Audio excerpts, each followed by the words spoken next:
लड़के की मां मर गई। गांव देहात में घर था, डॉक्टर आ नहीं पाया, सही से इलाज नहीं हुआ, मां मर गई। तो बोला कि मेरी मां मर गई, अगर डॉक्टर आ जाता तो मेरी मां नहीं मरती, क्यों ना हम डॉक्टर बने। चला गया एक डॉक्टर के पास, पटिंगा चौक पर गया। एक डॉक्टर से बोला कि डॉक्टर साहब हम डॉक्टर बनना चाहते हैं। तो डॉक्टर नीचे से लेकर ऊपर तक देखा, बोला कुछ पढ़े हो? बोला नहीं, अंगूठा छाप। बोले डॉक्टर कैसे बनोगे? बोला बन जाएंगे, आपके आगे पीछे रहेंगे, डॉक्टर बन जाएंगे। डॉक्टर कंपाउंडर में उसको रख लिया। 2-4 महीने हुए ना, तो वो इंजेक्शन देने के लिए सीख गया। इंजेक्शन देने के लिए एक दिन गांव से, एक दूसरे गांव से एक आदमी आया डॉक्टर के पास। बोला डॉक्टर साहब चलिए, मेरी ऊंट जो है ना, ऊंट बीमार हो गया, चारा पानी नहीं खाता है, थोड़ा चलिए। तो ये डॉक्टर, वो जो लड़का था ना बुधवा, वो जो सीख रहा था, उसका नाम था बुधवा। बोला बुधवा बैग में सब सामान लो। सब सामान लिया और डॉक्टर के साथ में गया। तो डॉक्टर जब वहां गया, देखा ऊंट पेड़ से बंधा हुआ है, नट्टी में हाथ दिया डॉक्टर उसका, तो देखा कि कोई मजबूत चीज जो है ना यहाँ नट्टी में अटकी हुई है। तो डॉक्टर को आइडिया मिल गया कि कोई चीज ये ऊंट खाया है, यहाँ अटक गया। तो अच्छा बोला कि अच्छा ठीक है। ऊंट वाले से बोला ऐसा करो 2 पत्थर लाओ। वो ऊंट वाला गया, 2 पत्थर लाया। एक पत्थर यहाँ रखा, डॉक्टर एक पत्थर से मारा ना, वो जो मजबूत शय वो चीज थी वो अंदर चला गई। वो अंदर चली गई तो ऊंट अच्छा हो गया, दाना भी खाने लगा, चारा भी खाने लगा, पानी भी पीने लगा, ऊंट अच्छा हो गया। ऊंट वाला खुश हो गया, 50% निकाल के डॉक्टर को इनाम दिया। अब वहां से जब चले तो बुधवार रास्ता भर सोचते जाता है, रे बाबा डॉक्टरी में तो कुछ नहीं है, एक पत्थर रखो, दूसरा पत्थर से मारो, आदमी अच्छा। बोला कोई मेहनत नहीं है। सोचते हुए आ रहा था। डॉक्टर बोला भाई क्या सोच रहे हो तुम? कुछ सोच रहे हो, कुछ बोल नहीं रहे हो? बोला डॉक्टर साहब हम सोच रहे हैं कि कल से ना अलग हम डिस्पेंसरी खोलेंगे। बोला कहा है? तो डॉक्टर कौन डॉक्टर बैठेगा? बोला हम खुद डॉक्टर है। बोला तुम क्या जानता? बोला जो हम जान गए, अब आपके साथ नहीं रहेंगे, हम डॉक्टर बन गए। अब बीवी, अब बुधवा की बीवी कौन होगी? बुधनी। रात में आया, बीवी से बोला हम डॉक्टर बन गए। बुध ने भी खुश, तमाम जेवर निकाल करके दे दी। ये बुधवार अरिया गया, जेवर बेचा और सब सामान, आला फाला, इंजेक्शन फिजिशन दवाई जो समझ में आया घर में लेके आया। कोई पेशेंट नहीं। बस्ती वाला जानता था ना कब का डॉक्टर है ये। वो भूले चूले एक दिन बैग में सब दवाई लिया, सामान लिया, अब बस्ती बस्ती घूमने लगा, दूसरे बस्ती चला गया। बकरी बीमार, भैंस बीमार, गाय बीमार, ऊंट बीमार, आदमी बीमार, बच्चा बीमार, इलाज करा लो। एक नौजवान निकला, बोला डॉक्टर साहब हमारे में आप बीमार जाओ देखो तो। बोला चलो। ये गया, बुढ़िया बिस्तर में लेटी हुई थी, गया उसका नट्टी में हाथ डाला। वो नौजवान कहता है कि नट्टी में कुछ नहीं है, मेरी माँ को बुखार है। तो उसको बोला डॉक्टर तुम हो कि हम हैं? बोला नहीं डॉक्टर तो आप हैं। बोला जाओ 2 पत्थर उठा के लेके आओ।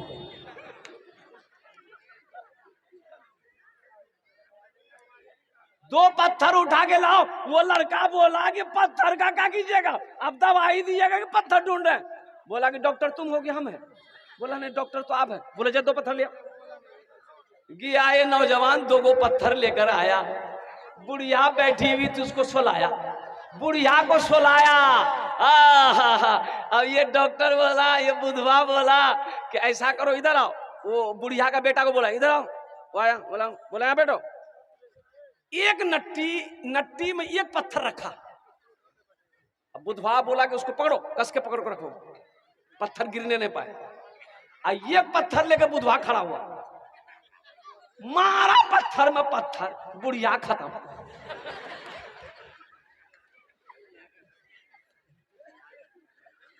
बुढ़िया खत्म हो गई। देखा अन्ना बाज बोला तो मेरी मां मर गई। बोला मर गई? ये मेरा पहला केस है। एक आदमी का 4 बेटा। कितने बेटा था? 4 बेटा है, किसी को नहीं पढ़ाया, सिर्फ दौलत इकट्ठा किया, दौलत जमा किया। वो वक्त भी आ गया, मौत का वक्त सामने है, मौत सामने खड़ी है, सारों कतार रोने लगा, चारों बेटे जमा हो गए, बीवी आ गई, रिश्तेदार लोग आ गए। तो बेटों ने कहा कि अब्बा आप क्यों रो रहे हैं? कहा कि बेटा हम दुनिया में रहकर कब्र की तैयारी नहीं कर सके, कब्र हशर के मैदान की तैयारी नहीं कर सके, जन्नत में जाने की तैयारी नहीं कर सके। बेटा मैं रो इसलिए रहा हूँ कि जब मेरी मौत हो जाएगी, मेरा अल्लाह पूछेगा मेरा बंदा दुनिया से आया है, मेरे लिए क्या लाया है, तो मैं क्या जवाब दूंगा? बेटा लेकिन सुनो, मेरी एक वसीयत है, जब मैं मर जाऊं, बेटा मैं जब मर जाऊं ना, तो किसी कुरान पढ़ने वाले को लाकर, हाफिज कुरान को लाकर कुरान पढ़वा देना, मेरे हक में दुआ करवा देना, शायद अल्लाह मेरे गुनाहों को माफ कर दे। बेटों ने कहा कि अब्बा हम लोग तैयार है, एक वसीयत क्या, अगर आपकी 10 वसीयत भी होगी हम लोग पूरी करने की कोशिश करेंगे। अच्छा हम बोल रहे हैं, आप लोगों को समझ में आ रही है?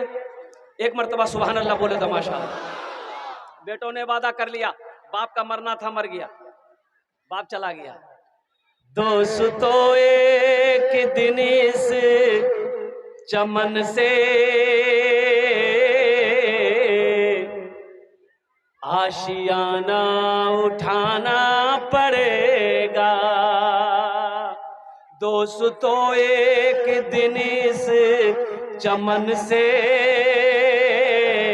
आशियाना उठाना पड़ेगा, दोस्तों एक दिन इस चमन से आशियाना उठाना पड़ेगा, उठ गया जिस घड़ी आबुदाना, छोड़कर सबको जाना पड़ेगा, उठ गया जिस घड़ी आबुदाना, छोड़कर सबको जाना पड़ेगा।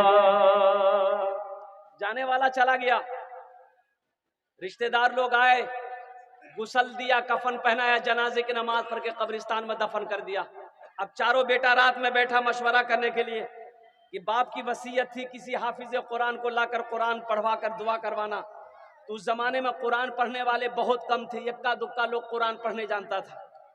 तो तीन भाइयों ने कहा कि रे कहाँ जब हाफिज ढूंढे ले, अब्बा मर ले गेले, अब्बा जाने उसका अमल जाने कब्र जाने, हम लोग टेंशन नहीं लेंगे। उसका छोटा बेटा बोला कि नहीं, चाहे जो हो जाए, वो हाफिज जहां मिलेगा, मधेपुरा में मिलेगा, सुपौल में मिले, हम उसको लाएंगे। वो निकल पड़ा। एक बाबा से मुलाकात हो गई, साहिल से। ये नौजवान ने कहा बाबा आप गली गली घूमते हो, आपकी नजर में कोई हाफिज कुरान है, कुरान पढ़ने वाला कोई है? तो बाबा ने पूछा बेटा क्या बात है? बोले मेरे बाप की वसीयत थी कि मेरे मरने के बाद किसी हाफिज कुरान को लाकर कुरान पढ़ाकर दुआ कर देना। तो बाबा ने पूछा बेटा तेरा घर कहाँ है? बोला अररिया। तो बाबा ने कहा कि अररिया में कोई हाफिज कुरान नहीं मिला जो मधेपुरा आए हो? ये नौजवान ने कहा कि बाबा अगर अररिया में मिल जाता तो हम मधेपुरा काहे के लिए आते? तो बाबा सोचने लगा अरे वाह बड़ा अच्छा मौका है, जब अररिया में कोई कुरान पढ़ने वाला है ये नहीं है तो हम क्यों ना हाफिज कुरान बन जाए।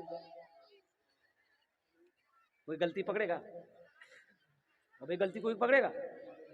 बोला जब अररिया में हैया नहीं तो हम हाफिज कुरान क्यों? दिले दिल सोचा। बोला बेटा तेरी परेशानी दूर हो गई। बोला कैसे? बोला सुनो हम हाफिज भी हैं कारी भी हैं, अथा कुछ नहीं पक्का जाहिल है, पक्का जाहिल। वो सोचा जब अररिया में कोई हैया नहीं है तो हम जो पढ़े कौन पकड़ेगा? कोई गलती पकड़ेगा? बड़ी मोहब्बत से लाया, खाना पीना खिलाया। बोला बेटा पढ़े? बोला यहाँ मत पढ़िए, कब्रिस्तान चलिए, मेरे बाप के कब्र में बैठ के पढ़िएगा। बोला जहां पढ़ा दो। जाके कब्र में बैठा, पढ़ना शुरू किया। ऐ खुदा मैं तो कुछ जानता नहीं, ऐ खुदा मैं तो कुछ जानता नहीं, ऐ खुदा मैं तो कुछ जानता नहीं, ऐ खुदा मैं तो कुछ जानता नहीं। बेटा समझने लगा मौलवी साहब बड़ा फरवर्ड पढ़े जी। दूसरा बेटा बोला कि ये छोटा होकर ला सकता, हमने लग, वो भी निकल गया भागलपुर गया, एक पक्का जाहिल को पकड़ के वो भी ले आया, घर में खिलाया पिलाया। बोला पढ़े? बोला यहाँ मत पढ़िए, मेरा छोटा भाई का हाफिज साहब कब्रिस्तान में पढ़ रहा है, उसी के बगल में आप बैठ के पढ़िएगा, ये जो सुना हाफिज साहब है। बोला बा अगर वो असली होगा तो जितना पैसा मिल रहा उसका आधा उसको दे देंगे, घूस आधा तो बचेगा, जब ये कब्रिस्तान पहुंचा तो देखा वो जो पढ़ रहा था, वो देखा कि लंबी टोपी, लंबा कुर्ता, वो इतनी बड़ी दाढ़ी, वो सोचा हो ना वो असली ये होगा, ना ये असली था ना वो असली था। ये जब पहुंचा तो वो पढ़ना बंद कर दिया, बोला ये इसी के बगल में बैठ के पढ़िए। बोला बाबू तुम लोग घर जाओ, हम लोग पढ़ते रहेंगे। बोला नहीं, सामने में पढ़िए। तो पहला वाला बोला कि अब जो हो ये असली है कि नकली है बात समझ में आ जाएगी। पढ़ना शुरू किया, ऐ खुदा मैं तो कुछ जानता नहीं, ऐ खुदा मैं तो कुछ जानता नहीं। ये दूसरा वाला समझ गया कि पक्का जाहिल है, तो भी पढ़ना शुरू किया, जैसन तू वैसन में, जैसन तू वैसन में, जैसन तू वैसन में, जैसन तू वैसन। तीसरा भाई बोला कि रे बाप ये दो हाफिज कुरान को ला सकता, हम नहीं ला सकते। वो भी गया एक जाहिल को पकड़ के ले आया, वो भी एक जाहिल को पकड़ के ले आया। चौथा भाई चौथा जाहिल को पकड़ के ले आया, बोला कि बाबू ऐसा करो तुम्हारा अब्बा जन्नत पहुंचा। बोला अभी बताइए अब्बा को जन्नत पहुंचाने में कितने दिन लगेगा? इन लोग बोला कि बेटा जन्नत बहुत दूर है, नजदीक नहीं है, कम से कम 2 महीना लगेगा। बोला 2 महीना लगे या 4 महीना, लेकिन मेरा अब्बा को जन्नत से बाहर मत छोड़िएगा, इसलिए कि मेरा अब्बा हम लोगों के लिए बहुत कुछ किया है। मेरे अब्बा को जन्नत पहुंचा दीजिएगा। 2 आदमी हाथ पकड़िएगा, 2 आदमी पैर पकड़िएगा, डायरेक्ट लिया के जन्नत में घुसा दीजिए। बोला तुम लोग घर जाओ, हम लोग पढ़ेंगे। बोला नहीं यही पढ़िए, पढ़िए आप लोग पढ़िए। तो पहला वाला बोला कि जो होगा ये दोनों असली है कि नकली पता चल जाएगा। पहला वाला पढ़ना शुरू किया, ऐ खुदा मैं तो कुछ जानता नहीं। दूसरा बोला जैसन तू वैसन में, जैसन तू वैसन में। तीसरा समझ गई पक्का दोनों जाहिल है, वो भी पढ़ना शुरू किया, ये अंधेरी तकलीद कब तक चलेगी, कब तक चलेगी, कब तक चलेगी। तो चौथा समझ गया कि पक्का तीनों जाहिल है, वो भी पढ़ना शुरू किया, जब तक चले चलने दो, जब तक चले चलने दो, जब तक चले चलने दो, जब तक चले। नौजवानों कई दिन रहे, वो लोगों ने खाया और अल्लाह अकबर कबीरा, खाया पहना और घर के तरफ चल दिया। अब मुझे ईमानदारी के साथ बताओ उनके बाप को फायदा पहुंचा? भाई बाप को फायदा पहुंचा? अगर वही चारों बेटों में से अगर किसी को कुरान पढ़ा देता तो वही एक बेटा कोई सूरह फातिहा पढ़कर, सूरह अखलास पढ़कर, इन्ना आतेना पढ़कर रब की बारगाह में दुआ कर देता तो शायद अल्लाह उसके बाप के गुनाहों को माफ कर देता। सिकंदर बादशाह का नाम सुने ना? 7 मुल्क का बादशाह था, 7 मुल्क का, सिर्फ हिंदुस्तान का नहीं, हिंदुस्तान, बांग्लादेश, पाकिस्तान, ईरान, कजाकिस्तान, अफगानिस्तान, 7 मुल्क का बादशाह था। लेकिन जब वो मरा ना, मरने से पहले उसकी वसीयत थी कि जब मैं मर जाऊं मुझे गुस्ल देके जब कफन पहनाना तो मेरे दोनों हाथों को बाहर निकाल देना कफन से, कफन में नहीं रहेगा। तो लोगों ने कहा कि हजरत हुजूर ऐसा नहीं होता, कफन तो पूरे बदन में पहनाया जाता। बोले नहीं, मेरे दोनों हाथों को निकाल देना बाहर, कफन से बाहर निकाल देना। वसीयत थी उनकी, वसीयत पूरी की गई। जब जनाजे की नमाज हो गई, देखा कि दोनों हाथ बाहर निकाला हुआ है सिकंदर बादशाह का, कफन यहीं तक है, ये दोनों हाथ बाहर है कफन से।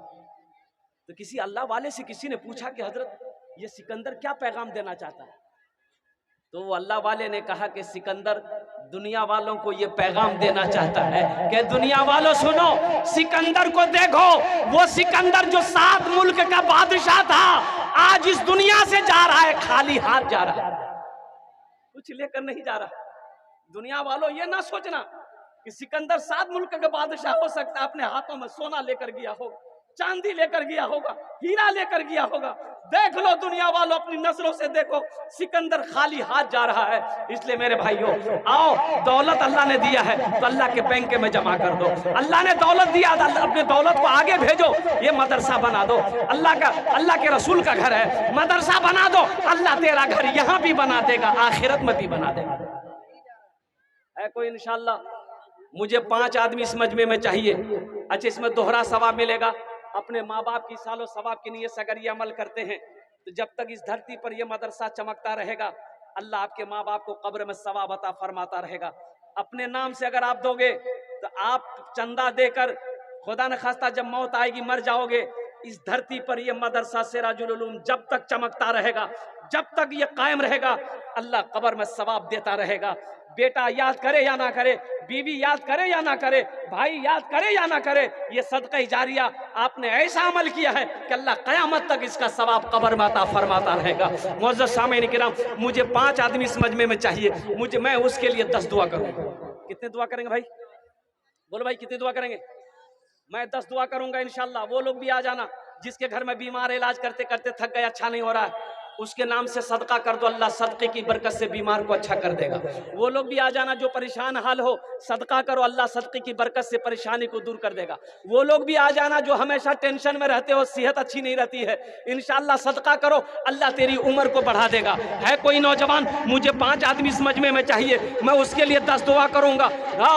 है कोई पहला अल्लाह का सखी, माँ का चहीता बेटा, लाडला बेटा, माँ के कलेजे का टुकड़ा बेटा, कोई ऐसा कोई अल्लाह का बंदा है, इंशाल्लाह 10 दुआ मैं करूंगा।